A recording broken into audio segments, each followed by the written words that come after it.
Hello, everyone. Hope you're having a great Monday so far. Carl, what's happening? So, are you guys still busy, or are things kind of slowing down a bit? Because I know a lot of shops, obviously, you're not printing anything for Christmas because it's like 3 days away. So you're probably not super busy right now. But yeah, thank you for tuning in. I'm excited about this week. We've got a guest coming on the show. Um, and I'll talk a little bit more about that in a little bit. Happy. Thank you for commenting. That's the first time. Well, hello. Still pretty busy. That's great. If we can just keep busy, make money, all good. Slow down, no. Caught up, yes. I think that's a reasonable concession. I'll take that. And Matthew, thank you for commenting. First time. We got a couple first timers in here. Got the Happy and Matthew. So thank you for commenting. And the wife is watching from the living room with both kids because they're home from college. So good times. All right. So let's get into it without further ado. A few weeks ago, we were talking about i3200 print heads and like when you really need a new printhead or when you don't. And I have not had great success like dismantling printheads or anything like that and putting them back together and having them actually work right. And so I said that you can't do that. Well, then a good friend of the channel, he often emails me after live streams and gives me a little rundown of things that I got wrong or things that he disagrees with or things that are like messing with his head. So he messaged me and said, I fix print heads all the time. I take them apart, fix the manifold, and put them back together. So I said, fine, then show us how to do it. So I was wrong. And I'm going to introduce you guys to Jerome Beckman, who runs Belmar Prints on the Jersey Shore. If you've been in the DTF forums for any length of time, you know his name. He's been doing DTF for a super long time, and I'm going to let him show you guys what he does for his printhead maintenance when he's dealing with them. So everybody say hello to Jerome. Jerome, take it away. Hello. I have to start off by saying that I am your first guest ever, and I was also the first guest ever on the DTFprinting.com podcast. So don't know how this is happening, but I just try really hard. So yeah, I take print heads apart and change manifolds and whatnot because print heads are, hi Rachel, I am cheap and I don't want to replace them. And people don't replace print heads way too quick than they're needed. There's so many other things that could be wrong. One thing that I want to start off with that Jeremy mentioned was when you're pulling them off to prime your dampers, which you should be doing all the time because air disappears in the ink circulation system, especially on these old printers. I see what Jay's telling me to do. Get in here with a pick and all this stuff comes right out. Keep this area clean around here. Even make sure there's nothing around these nozzles. And then you could use some cleaner, really just get in there with a swab and get all that stuff out. I usually go in with a swab and get it clean, wet, I guess.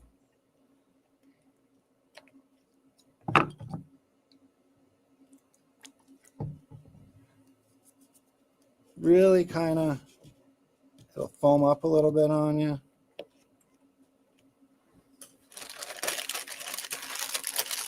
But I always make sure I go back with a clean one to get in there and clean that out. So now when I'm flushing a print head, a lot of people like to just take a Tupperware container and drop it in there. I like to use the bottom of a water bottle. So I take it because it's like just the right size here, and I can kind of squeeze these edges in to put that in.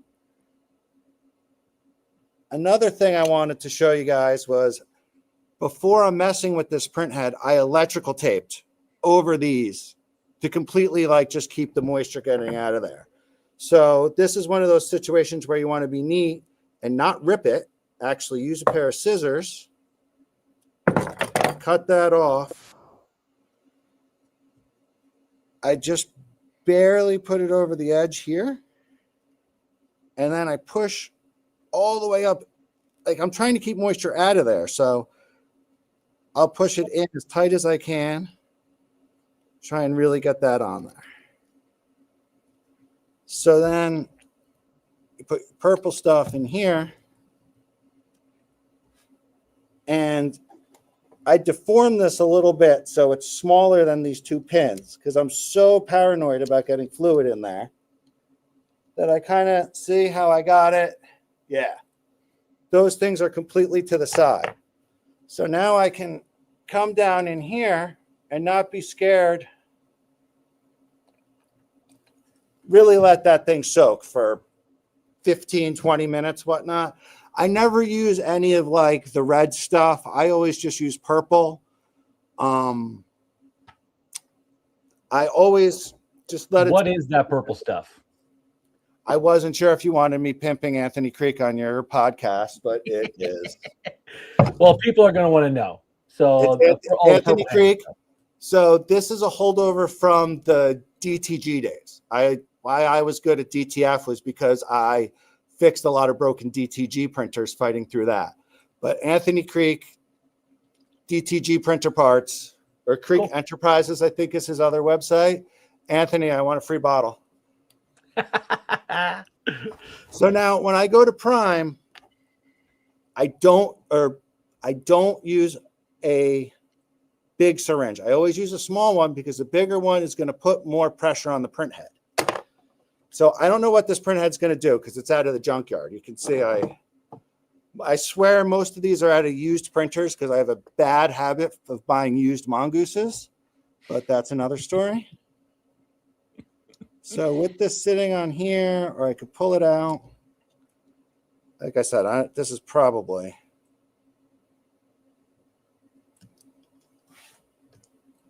Yeah, it's dead because it's, oh, look at that. I'm almost getting stuff. So normally there should not be that much coming through, but you could, oh, look at that.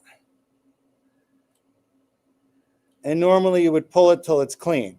Now the one key, oh, look at that. There's some white ink coming out of it. The one key thing that I want to say is that take your time, go slow. I'm trying to rush through this video, but you're trying to save yourself $1,000 here. You can spend more than 10 minutes doing it. But you go through and you pull all this through and yeah. So then I would take this out, put it to the side, pull this off of here, out here, then go back, get this set back up in here and add a little bit more of my purple juice. Fill it all the way up to the top.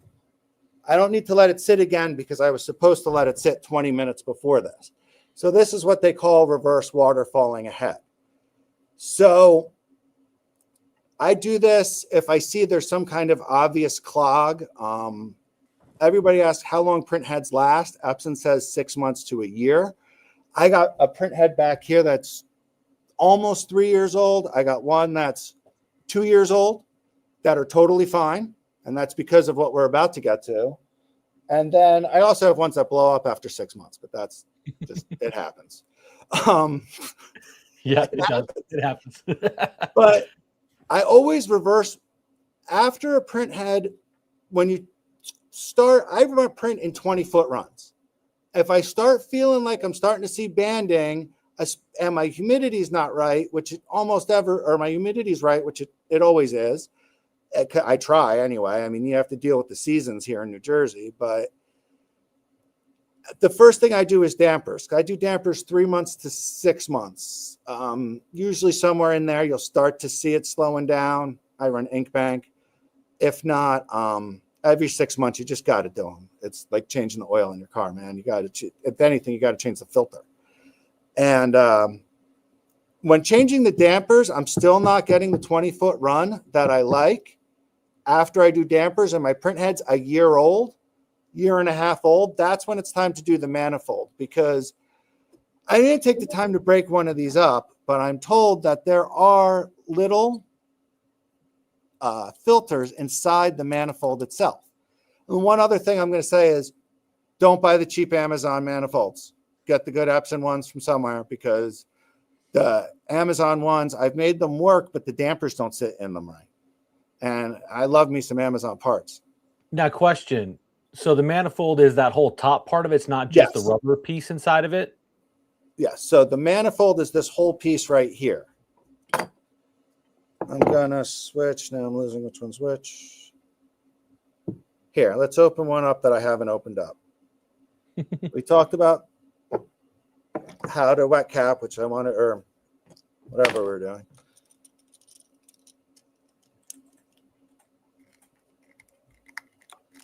So yeah, I see a lot of the people that do the waterfall actually push through, and I'm just never been a big fan of that, especially not to dislodge a clog or anything like that. So, yeah, I don't push through a print head. Period.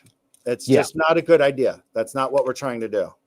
But eventually, honestly, if your nozzles are clogged, you're just pulling that clog up in between the manifold and the print head, because if the filters inside this manifold start getting clogged, you're not going to get that all the way up and through. Sure.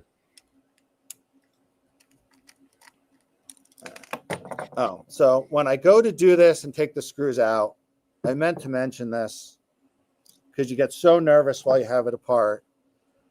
I like to have the new one right there, oriented in basically the same way I'm going here. Sorry. So I can keep track of what I'm doing. Still has tape on it.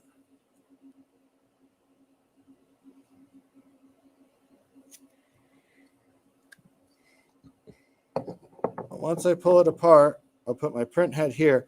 Some of the manifolds come with a new gasket, some of them don't.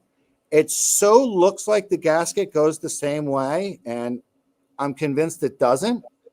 So I peel that off. I'll clean it up with my purple stuff. I should have lint-free rags here. Here's my other favorite cleaner. It's too far back. I'm not getting it. I have to. I can't feel like I'm doing it wrong.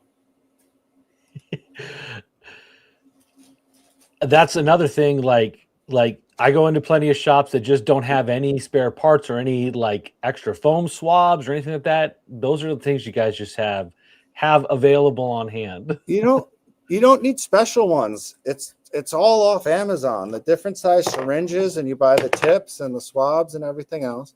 But once I get this clean, and yeah, see, it does go a certain way. That's why I try not to lose my orientation. And I've gotten a couple of the good manifolds that came with new gaskets. I don't touch the print head. I don't try and clean those little nozzles under there. I try not to even look at it. But then you go back on there. And again, I did this after I flushed the print head. So normally when I do this, it's not as dirty as it looks in here because it's a freshly flushed print head anyway. And after I flush it, I let it sit for at least 20 minutes, half hour. It's hard to do because you're so stressed about your print head being out of your printer, but an hour is what it's going to take. So you'll flush your print head before you swap out the manifold? Is that what you're saying?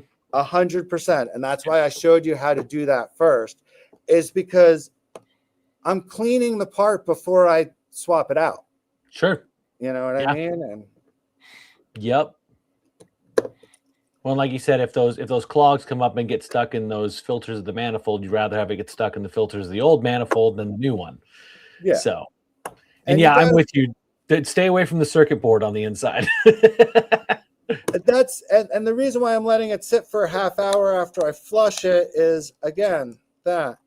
And you don't have to like tight these screws. I mean, you have to take your time and don't tighten one all the way. You tighten one a little bit, and then you go around and tell me you're a car guy without telling me you're a car guy, Jerome. I was trying you always do bolts like kitty corner from each other to make sure everything seats nicely. Look, I always say the reason why I'm so good at this is because I did automotive restoration before this. I mean, anybody who knows me well enough knows I have a serious vintage Volkswagen problem. Yeah, you do. I think you do. So yeah, no, I always think that's important when anytime you're assembling or disassembling something that has screws on multiple edges, is you don't tighten them all the way down. You get them like just to where they're catching on all the corners, and then you tighten them down. And like cars obviously have a specific order, but yeah, with the case of the printhead, you just kitty corner from each other, and that's kind of the best way to go about it. So no, I appreciate that. Like I said, I have not had experience with recovering a printhead that was toast, and now I sit there and think about all the printheads that I've tossed over the years, back when I was at Superstore and everything, and I'm just like, I wonder how many of those I could have recovered. So hey, if you guys have questions for Jerome, get them in the chat. I've got a couple comments here. Yeah, pushing is flawed. Never stood it. Why push the clog? Yeah, because the smallest hole in that whole thing is the last one, where it fires out. So, and Jerome, you do have a mongoose problem. So, how many mongooses do you currently have? Currently, I have 2.5. I know you've got one on the bottom of your bench that likes to. It's your parts machine. So, I got the belt and the other thing. Well, when everybody was first getting hot on this industry, people were buying mongoose printers and blowing a printhead and buying a new printer because it just wasn't set up right. Look, I bought one for $2,000 because the guy had the wheels on the back of the printer backwards where the film went on it. And like, I saw it before I even started taking it apart. I said, that's wrong. That was your whole problem. And then I threw it in the back of my truck. That printer had no miles on it. That's actually the one that's over here that's been giving me the this ghost issue that I think was a loose belt. But like a car, it's got 60,000 miles on it. Yeah. And that's also the printer that I switched to 3mm ink lines because I'm a car guy and it was starving for cyan. So I gave it bigger fuel lines. So let's talk about that real quick, because it's an often, like, that's one of the big questions, like the whole ink starvation thing. And I know that you've tried bigger dampers and you've tried a different ink. I know you tried I think you tried the 5608 or whatever that was supposed to help with starvation. And then I paid to fly you out from Arizona. Yeah. So it was two things. It was way worse, especially in the beginning with Cohen S9, whatever you want to call the instant film that everybody's selling is. The coating is not consistent on that. Yes, Carl. This is what I was talking about with the bigger ink lines. Yes. I feel like every other week we talk about something and then I'd see you talking it on the podcast for like 3 or 4 weeks, which is when I said, when am I going to be on the podcast? That's what you got to do to get on, is you just got to tell me I'm wrong a bunch of times in email form. Well, I can come on the next 3 or 4 weeks and tell you more stuff you're wrong about. I'm sure you could, Jerome. You've been doing it a while and you print more than a little bit of stuff. So yeah, well, I mean, you know how much I love, my hi-fi and my neon prints and everything else. And I get, it's not for every job, sometimes for schools and stuff like that. But I mean, for all of my retail stores and all of my clothing brands, and I mean, I print for a lot of dispensaries and they just want loud and bright. And it's amazing. While I'm on the phone, I want to show these prints for this guy because I've been talking to him for a while. Fine. You're fine. So Jerome is running the extended colors with fluorescence, but he is also building his own profiles. So he and I go back and forth a lot on settings, on tweaks and stuff like that. And so Jerome is in the trenches doing all that stuff. So he's got both options. And so if you do have questions about printing with the extended colors, or with the fluorescent extended, he's a good guy to bug about that. Carl, it looks like Carl's using a lot of the same things you are, Jerome. Because everybody's using Inkbank and Cohen because it's just the price is right. The price is right, and it's like early ink banks I wasn't in love with, but they've gotten better since everybody else has kind of like upped their game. I think they've done a much better job recently for putting out better quality ink. But well, you mentioned I had tried the 5608 ink because of my cyan issues, and I liked it. But if you up the saturation and stuff, or you went saturation intent, it would bleed. So, but it had no starvation ever. That was before I changed out my lines. But I just went 5602 because my RGBO is 5602 anyway, but I'm using 5600 white. And Inkbank, I'll switch from 5600 to 5602 without completely revamping my profiles, because I've done it enough to know that it affects the way the printer runs more than it affects the colors. I don't know. It's weird. Yeah, well, and if it's a viscosity change or something like that, like if they adjusted the viscosity of it to make it flow a little bit more smoothly, that would definitely cause some weird behavior with like ink running and stuff like that. Yeah.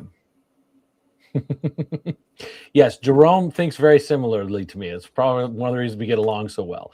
But the thing I appreciate most about Jerome, talking to the audience, is that Jerome is one of the non-gatekeepers. He's very happy to share his knowledge, his experience. I think that knowledge is like power. The more we can figure out and learn from each other, the better off we are, which is why I was like immediately willing to say like, hey, I was wrong. I want to learn more stuff. And when people challenge me, I definitely want to like discuss that and find out, because that's how we learn more. That's how I learn way more. I think, Jerome, you probably learned too from like making mistakes and going, whoops, that didn't work. And then go, oh, that fixed it.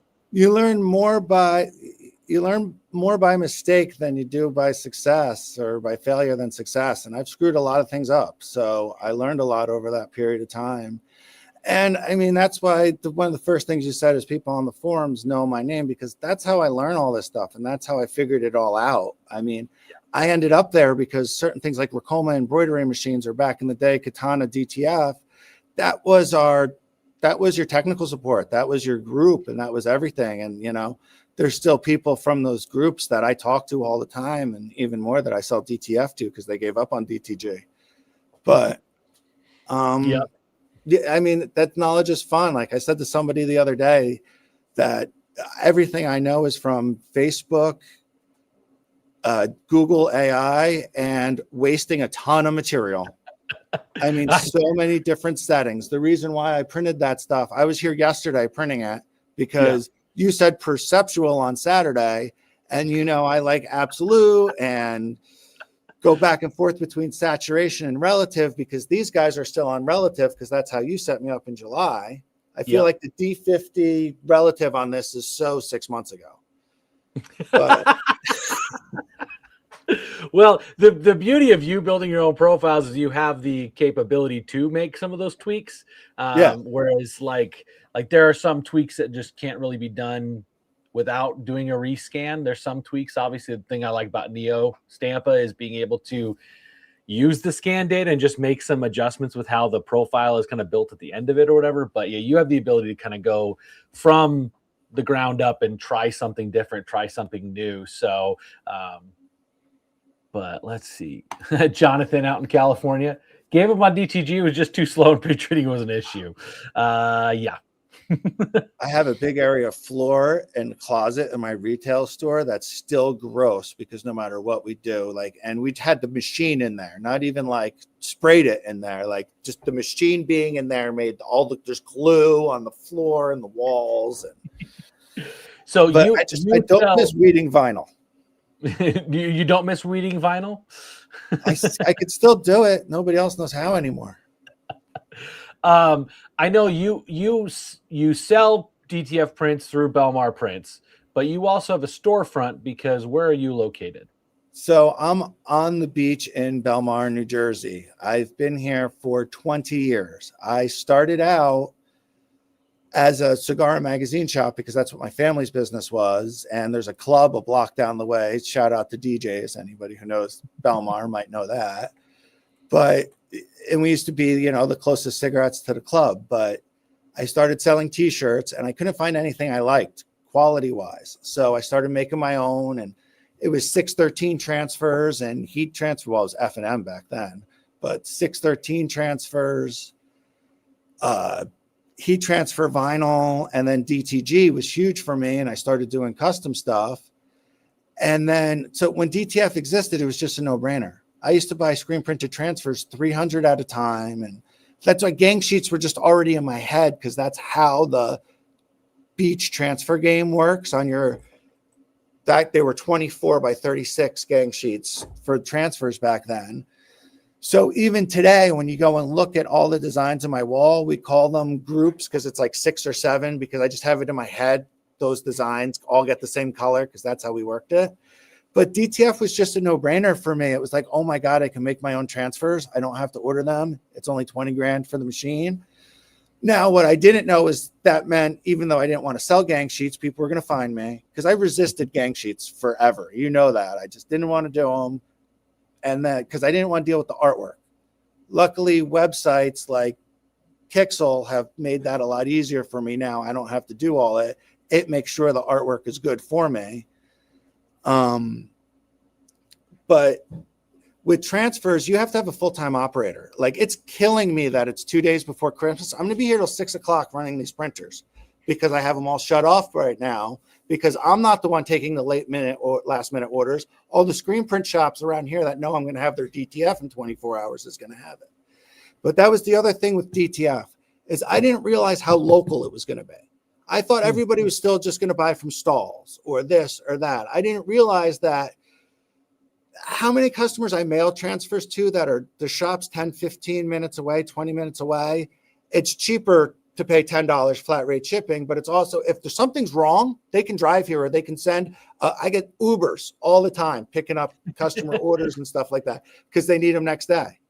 I got orders people are waiting for that will get picked up by 6 o'clock tonight. Nice. Nice. And how else are they going to print it tomorrow? Yeah, exactly. Exactly. Sweet. Well, if you guys don't have any more questions for Jerome, thank you, Jerome, for obviously always being so helpful. Again, somebody with different kind of experience, right? You are in the trenches every single day. I'm in and out of shops in 1 or 2 days, and that's it. So, well, I think the part that I forgot to mention was that I burned out 2 print heads before I successfully swapped the manifold. And that's why I was trying to go fast, but I was stressing, like, tape off the things and do that.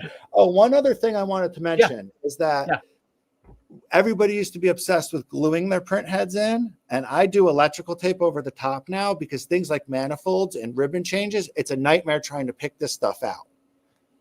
What is that stuff? Don't use that. Silicone? Is that silicone? It's electrical grade silicone. I use it in other spots in the printer. Like, I'll use it for my my capping station sensors and wires under there, that I know anything that's, or like a pump that might be in the splash zone.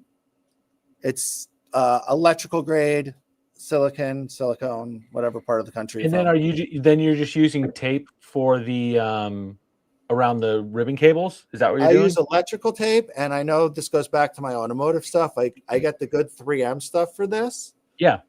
But because I want that really good stick.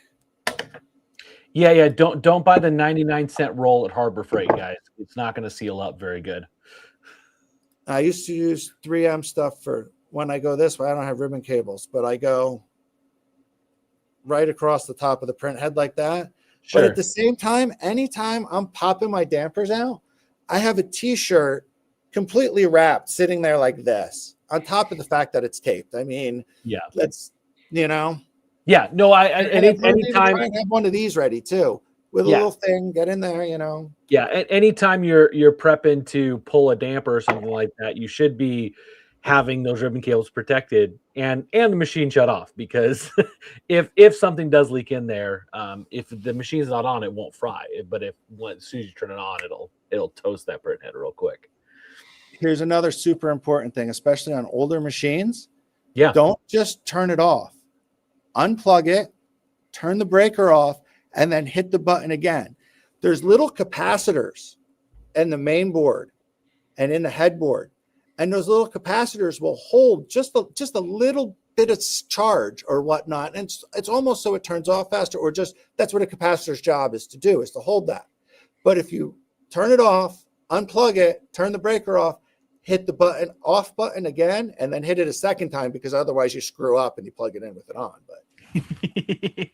But But if you do that whole process, it discharges out those capacitors because the lines open and close. Yeah, and So that's I why every try and do that every time I Yeah. stick my hands in a printer. Yeah. Well, that's why anytime you do, like when you're trying to reset your internet at home, the reason why they have you unplug it for 30 seconds is because they're trying to let those capacitors discharge a little bit. But yeah. Yep. Nope. Same thing. Oh man, we got another Angry Otters. I think that's your first time commenting. Appreciate it. Yeah. So Jerome, thank you so much. I'm sure there will be more discussions as always, and I'm sure more photos will be shared back and forth, comparing profiles and seeing what you're getting. So I'm closed for the next week and a half. I'm going to put everything. So Jeremy was in my shop in July, and he switched me over to the Neo, and my customers can't appreciate him enough. Well, I appreciate it, Jerome. Thank you. And they've, like that. Everything I've done with profiling and everything I've learned has been with the Neon printer, because the one thing about messing with profiles, the hardest thing about being a gang sheet printer is you need one really good setting that works all the time. I mean, I can make anything you give me look good, and my artist is going to just blow out the artwork. It's Yeah. Yep. Yeah. Get one good setting and just go with it and run with it. And it's hard. It's hard to let go. A little bit of a control freak, Jerome. Oh wait, like me. No, it's because it's for customers, because then they place an order 2 months later and the colors don't match, and it's a problem. Yep. I mean, that's why there's a lot of shops I go to and I leave all of their existing profiles, because if they have somebody that needs a reprint, it's way easier just to reprint with that old profile that maybe wasn't as good, but they were used to what the colors look like. I can make a good profile all day long, but if it doesn't match with what they were getting before, then it's pointless. So yeah, I always keep people on that. I have one customer that ever since you were here complained, my biggest DTF customer, that my navy was a little on the purple side. So now I'm so curious to put those into perceptual and see what happens after the other day. Because like I said, I never strayed from, and that was the one I never tapped, because I always thought it was for photos, but Neo, you do stray from what I tell you to do, but it's because you're experimenting and trying, which is totally fine. I have no problem with that. But yes, no, I would be intrigued to see what it looks like. But anyway, thank you again, Jerome. Have a wonderful Christmas. Enjoy a couple weeks off, and thank you for coming on. Appreciate it. You're going to Aruba? January. So I'm closed from the 24th to the 5th. I still will be here Friday, Monday, Wednesday, Friday, because the printer's got to run. They can't sit. So plus I have transfer customers that have to get in there. But like for me coming in and running printers, that's not working. My job's to talk on the phone and, be the front all day. So then we open back up the 5th, but I leave the 10th for Aruba. So my wife only has to work 5 days in the next 3.5 weeks. Sweet. Or something like that. So she earned it. Awesome. Well, enjoy it. Thank you, Jerome. I appreciate you being on. Thank you again. It was fun. Bye. We'll do it again. All right. So if you guys got questions, let me know. Let's hit it up. You guys get me in a lot of trouble with my wife. I do want to go to Aruba too. That sounds like fun. Yeah. So if you guys didn't catch the live stream I did Saturday, I was just building profiles because I haven't had a chance to test the Color Prime Chroma ink, and it was shocking. Like kind of blew my mind with what kind of colors were being reproduced with just CMYK. The greens, I was hitting greens. And when I compared them with extended color gamut machines, I was hitting similar greens and similar oranges to extended color machines that had orange and green as I was with the Chroma. So that was just like a first pass at the profiles. I'm going to go back in probably today and do some tweaking with the profile to see if I can get a little bit more performance out of it. And then I am going to do a video on it, just kind of explaining and showing, and I'm going to go through and show you guys how I analyze the gamut when I'm looking at it. But yeah, so it was quite shocking what we had going on. So what's happening, friend? I was up at Jacob's shop in Canada 2 weeks ago. 2 weeks ago. Yeah. It was 2 weeks ago. Yeah. So if there's no questions, I'm gonna probably wrap up the live stream fairly early. As always, got to shout out the sponsor of these live streams, DTF Station. They do sponsor all of these live streams.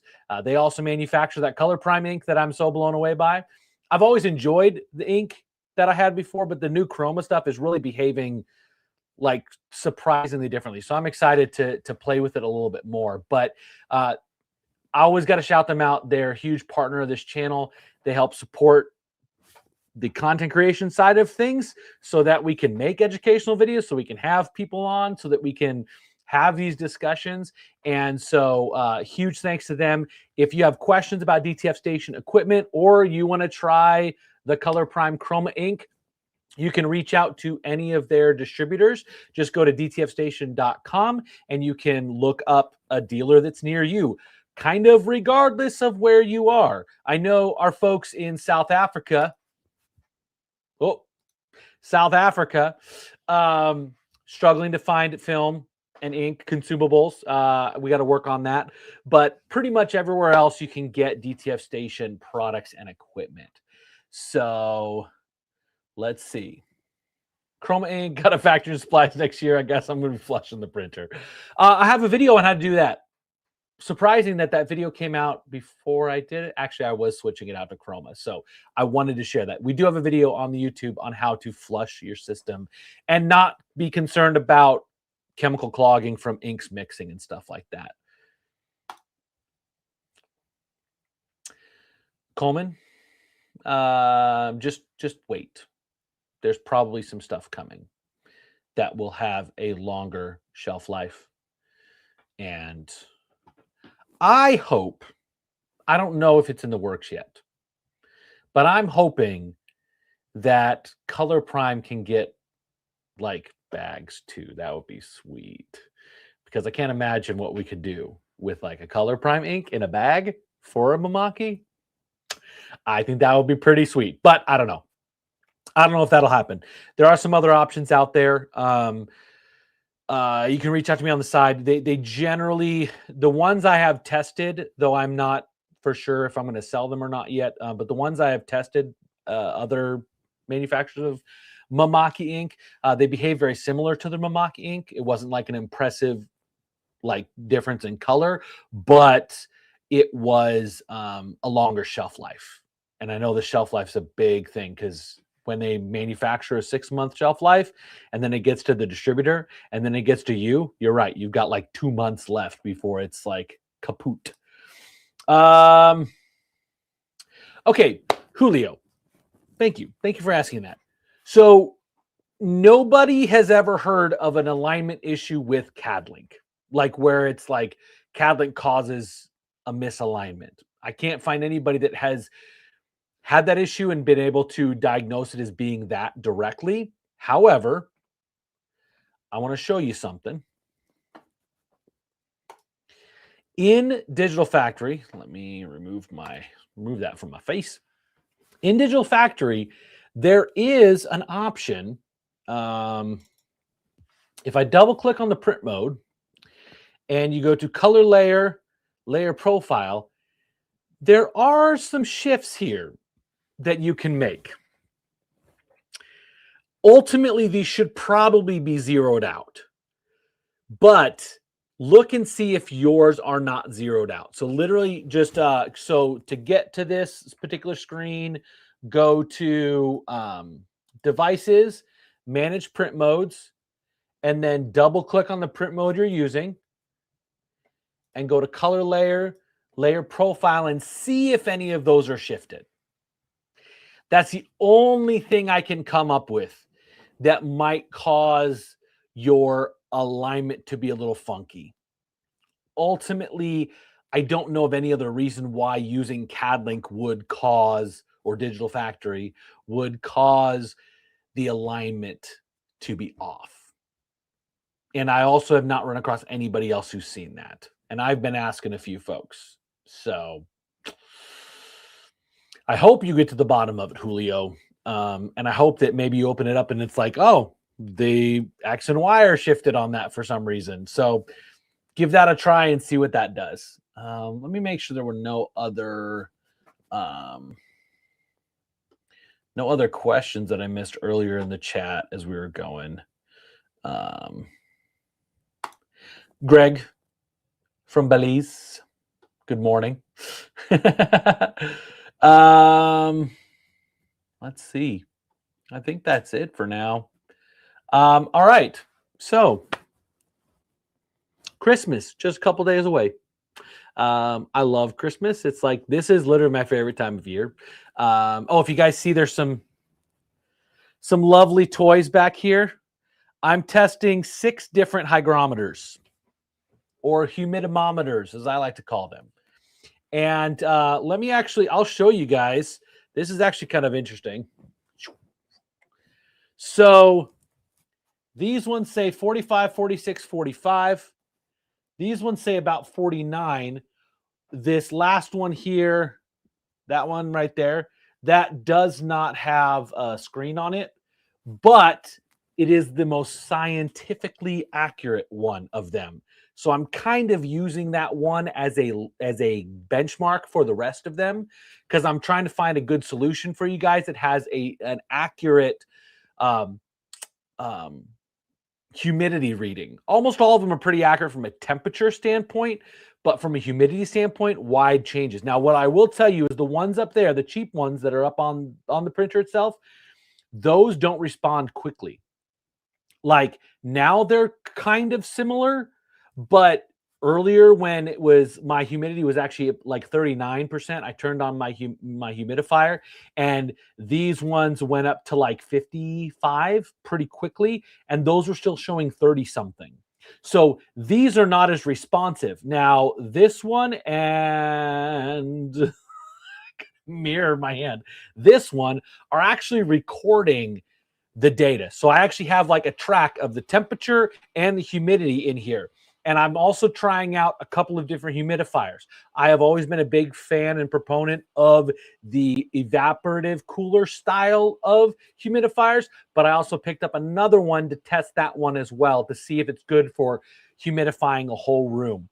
One of the cool things specifically about this one, I'm hoping this one is going to be the one that works. Like, I'm hoping this one is accurate, because this one, the white one, it can hook up to an app that you can also hook up an outlet to. So you could have a humidifier that's hooked up to that outlet that this hygrometer tells that switch or that plug to kick on, so it can manage your humidity levels. So I'm pretty stoked about that. So I'm testing these out for a while, and then I will put out a video on it, because I think, and I've run across it so many times, that the environment you're printing in is a huge factor, and so many people either ignore it or don't realize how big of an effect it plays. And if you can keep your room between 70 and 75 and 40 to 60, ultimately around 50, you are going to be in such a better position printing, and you're going to have a lot less problems with banding and all sorts of other things. So environment is such a huge deal. So I will be releasing a video on environment, and also giving you some recommendations specifically of what hygrometers, what maybe setup to use, what kind of humidifier. And you will see, I can actually pull up on the graph, when my AC or heater turns on, my humidity drops. So if it's like cooling off the room, you see it, the humidity comes down. If I'm heating up the room, the humidity comes down. Anytime that AC or heater is working, it's going to dry out the room big time. So feasibility in swapping out, no. So those are completely different. Like, you would have to change out the entire like headboard, like everything that's involved in that. You're just not going to swap, because they have totally different connections. I don't even think I could. I've thought about this before, but I don't think I could swap out an i3200 and i1600, even though they're very, very similar, because they have a different like computer protocol for firing off properly. So I'm pretty sure that's not possible to swap between the two of them. Yeah, this is exactly my issue, Coleman. is that you have one that says 20% and one that says 65. But if they're not responding quickly, you would like overshoot and not realize it. So yeah, you can see they're within 5% of each other right now. But earlier when I first kicked it on, it was a big difference. Yep. The beauty of those indoor grow systems is they do have pretty accurate humidity sensors, humidimeters, hygrometers. Hygrometer is the official, like, actual term for a humidity sensor. I just think humidimeter sounds funnier, and I like it. So, all right. The wife's excited for tacos.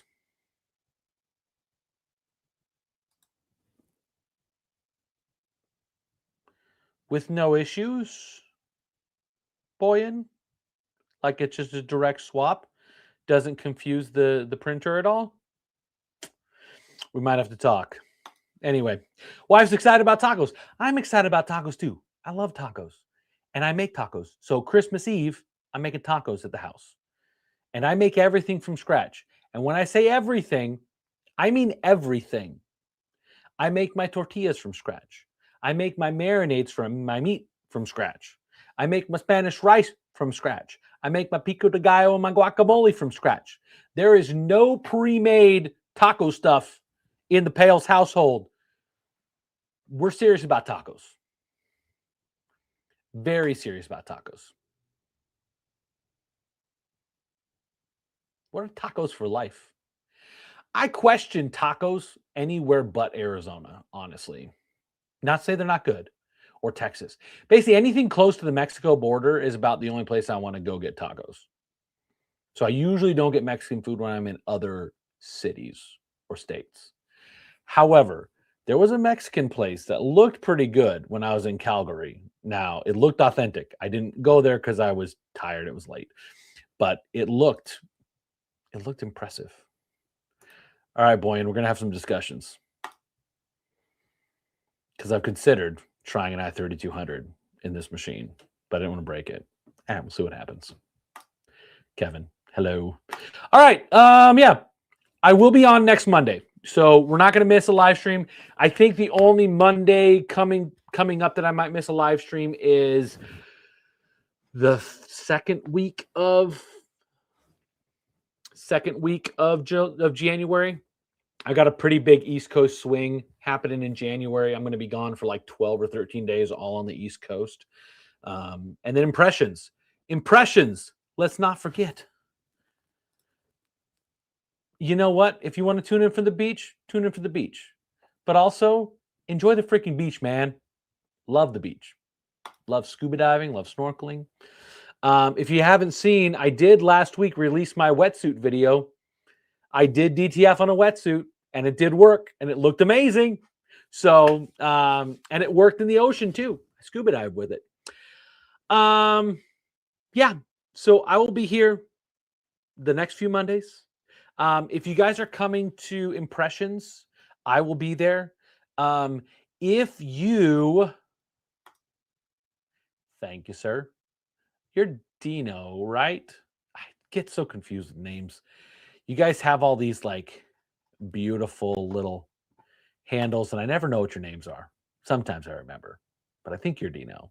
Anyway, if you have ever considered going to a garment decorating trade show, Impressions in Long Beach is the one to go to. And for purely one reason. It has the most sweet.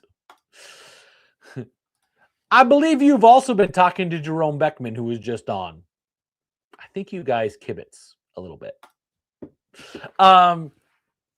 If you are going to pick a trade show to go to, even more than Printing United. Printing United's cool, big show. But if there is a trade show worth going to, it is Impressions in Long Beach, because you're going to see the most equipment from a garment decorating standpoint. Obviously, I'm DTF specific, But embroidery, screen print, DTG, DTF, still vinyl has a place in the industry. The bedazzling stuff, like the rhinestone things, like anything that's garment decorating related, you will see at Impressions. So of all the shows to go to, like I like the small ones, they're fun, like the Impressions in Atlantic City and Fort Worth. They're smaller, they don't have as much equipment, but if you're looking to see what new equipment's out there, what's going on in the garment decorating industry in the US specifically, I know there's some good ones over in Europe, but Long Beach, Impressions Long Beach is the one to go to because there's just so much there and so many people there and so many businesses there. So I will be there. I will be there with DTF Station. They are, I believe, doing some giveaways of their film and some other things like that. So there are going to be some free giveaways. They're also launching some new equipment that I am not allowed to talk about, but it excites me a lot, like really excites me. So definitely come to Impressions. If you're going to pick a day to be there, Thursday or Friday are usually the bigger days. Saturday is a shorter day and it tends to be not as well attended. So if you want maybe a little more one-on-one conversation time with people, Saturday might be really good. But a lot of booths are kind of like wrapping up. If there's any freebies, they've given most of them away by that point. So I think it's real easy to spend multiple days in that show and just hit everything. But it kind of depends on what you're looking for. Like because I'll be there with DTF Station Thursday and Friday. And then Saturday, I'm going to walk the show on my own. I'm just looking at DTF stuff. I will glance at other things, but primarily I'm looking to see what's going on in the DTF space because that's the space that I'm most concerned about or most want to know what's going on. So, yeah, that's about it. So come see me if you come to Impressions. Like I said, if there's a show to go to, it's Impressions. Now, hotels are crazy expensive, but you can get like Airbnbs and stuff like that in the Long Beach area fairly inexpensively. The Long Beach airport is pretty close by. What I tend to do is I tend to fly Southwest for that because I normally fly American for everything else, but they don't fly into Long Beach. I fly into Long Beach and I take an Uber to like down by the convention center. I stay at a small boutique hotel that's nearby and I ride a Lime scooter everywhere. It's like super convenient. But yeah, so there's some ways to do it, but I would encourage you of any of the shows to go to, that's probably the one that's the most beneficial for garment decorators. So anyway, all right, y'all, have a wonderful, wonderful Christmas. My wife seems to think I might live stream on that day. I think you're crazy. I'm going to be making tacos the whole time. Maybe I'll pop on and show you guys what I'm making. But yeah, I hope you guys have a wonderful, blessed Christmas. Parts of it. Oh, Jacob, I love that you think I'm going to take some time off. I'm just kidding. I will take Christmas Eve off and Christmas Day off, but I'm going to be working the rest of the time. I got videos to make. I got stuff to do for sure. Whitney, thank you. Merry Christmas to you as well. And, my daughter tried to commandeer my hockey jersey last night. You know me. You know me so well. But yes, Jacob, my daughter decided she loved the Oilers jersey. So, but I did take it back. I'm like, you can't have it.